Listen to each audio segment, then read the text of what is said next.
Hey, lenja nami phela kuyangikhova ngokungibhincisa udengisa. Abe ngaphunyula nje phela ngoba ikaphunyula. Kodwa yona uma ikuthole kahle. Ayo dengisa. Azokubhincisa lenja dengisa. Bhincisa kusene mina ntambama.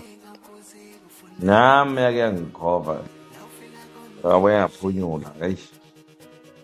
Ifuna ukungenza untuli. Ngiyangibamba kanye siyongena ebhanweni nayo into nje. Nje khona engibanjelwe yibo umkhabela hayi nje ngiphinde nginokele. Nakazuma ke lapha esivunulisa khona kwazacishe wasa sisigqigqe sangwe. Ugqigqe ihobhe sibuyeni hayi. Hayi. Yakhova impela waje manje lezi insuku idila nomuntu ebhosha. And umuntu ebhosha ngathi sekwagiya wawela kuyo. Yaya uhlibuka engali indololwane ilimele nje ikhala ngokuthi umuntu ebhosha ngazi ukuthi wayixoba ngephutha kanjani. Ngajawa ngahlekela phansi kwekhiki. Phansi kwejazi ngizima ngizalento le.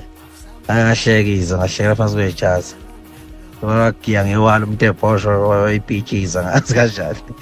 Ilezi ihuzuka indololwane. Wethe ke zazi ukuthi isikukhovile, sikubhincisa, sigiza ukayiphuza.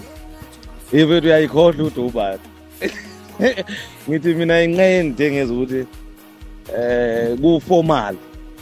Uma usubhincile bese ngabe iyakuthayimisa bese uyithola usuwisa u1 sekunyakaza yonke inkuni. Manje sikukhove ngempela mfethu entweni hayi mina dengeza ngazi ngathi nomthwayo njani. Uvela ubona ukuthi impilo ayisekho ngale impilo sekuyiyona lokubhinca.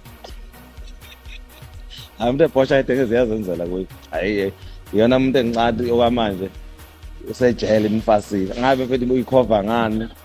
Futhi lenje mfethu ngiyasola ukuthi ufake under mawubhinca ethi shiye. Isenda land.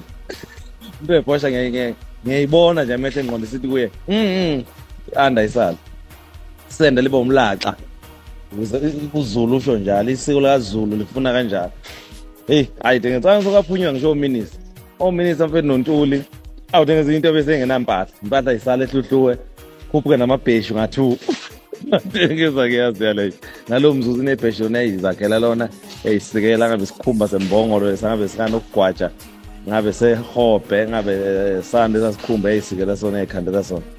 Bheshu lawo nje yilayo lodwa uzalibona ndawo. Futhi kulibhinqa kulula. Ngoba wayizona ithi ayizobhinqiswa. Ngikhumbuza phela dengeza ukuthi cha sathi sikwadabeka yabiza uzakhe noma ukhethi. Chabo ibhinqa ngathi ibhinqa into nje ngathi iyafasa manje into nje ukuthi waxa sibhinqa iyawuka nje kuyo. Vela yena ndaba noma ngama kanjani. Ngenza ukuthi ngithemba ukuthi nizwile yona ke le clip mina igama lami ngumsizi aka Nkosi Art. Mina noma uqala ngilale channel qinisekisa ukuthi wenze subscribe uzokwazi ukuthi uthole zonke izinto engiyipostayo kuyona ke le channel.